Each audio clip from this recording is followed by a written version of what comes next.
The sea was still dark.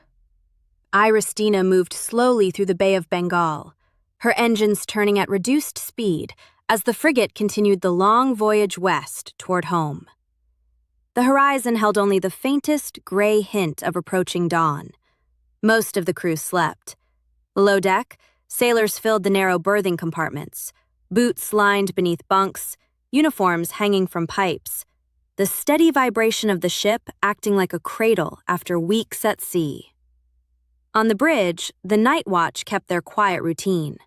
Lieutenant Ali Rahmani stood near the bridge wing as officer of the deck, responsible for the ship during the early morning watch. Though still young, he had already earned a reputation as one of the ship's most reliable deck officers. Nearby, Petty Officer Reza Farhadi watched the radar display, fighting the fatigue that came in the final hour before sunrise. The ocean was calm, almost peaceful. Then the explosion came. The torpedo detonated beneath the stern. For an instant, the ocean erupted. A violent column of water and gas burst upward under the rear of Dina, lifting the stern clear of the sea. The frigate seemed to rise unnaturally before the blast ripped through the hull. Metal screamed. Then gravity returned. The ship slammed back into the water with devastating force. A deep cracking sound rolled through the vessel. The keel had broken. The explosion had snapped the frigate's spine. Anyone in the stern compartments, the engine rooms, machinery spaces, and aft berthing areas died instantly. The entire aft section vanished beneath the water almost immediately. Forward of the blast, the remaining half of the ship lurched violently as the broken hull dragged it downward. On the bridge, Rahmani gripped the rail as the deck tilted beneath his boots. "We've lost the stern!" someone shouted. Below them, seawater was already flooding the forward compartments. They had only minutes. The distress call. Inside the communications station, a sailor seized the radio microphone. "Mayday! Mayday! Mayday!" His voice shook as alarms howled through the ship. "This is Iranian naval vessel Dina. We have suffered a catastrophic explosion." He read the coordinates quickly. "Request immediate assistance. Contact Colombo Port. Ship is sinking." The transmission carried across the dark ocean towards Sri Lanka. Then the lights flickered. Moments later, the power died. The radio went silent. The captain reached the bridge moments later, thrown from his bunk by the blast.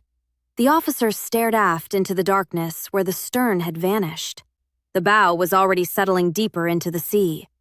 The captain took one look at the flooding deck and made the decision.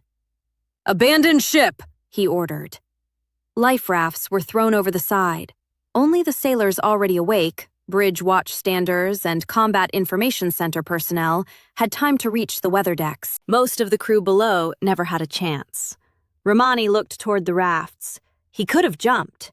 Instead, he turned toward the ladder leading below deck. Several sailors were still trying to reach the surface. "I'm going down," he said. The captain placed a hand briefly on his shoulder. The two men exchanged a silent look. Neither argued. Witnesses later said the captain and the lieutenant paused for a moment near the bridge wing, facing east, toward the first faint light of dawn. They bowed their heads and prayed quietly to Allah. Moments later, the bow slipped beneath the sea. Iris Dina disappeared in less than 5 minutes. The Bay of Bengal was unusually warm for the season. The water felt almost bath-like against the survivor's skin, thick with fuel oil and drifting debris. Sailors in the region often spoke of how these warm waters fed the violent cyclones that swept across the bay each year. Several dozen sailors had escaped the sinking. Most had been on watch when the torpedo struck. Bridge watchstanders and combat information center operators, who were already awake when the explosion tore the ship apart.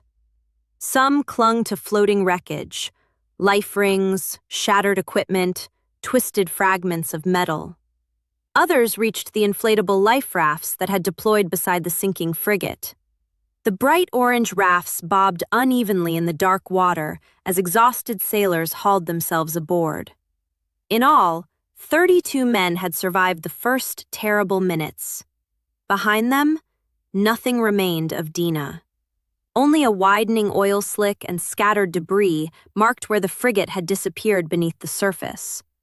The eastern horizon slowly brightened, and the sea, as it often does after violence, returned to silence.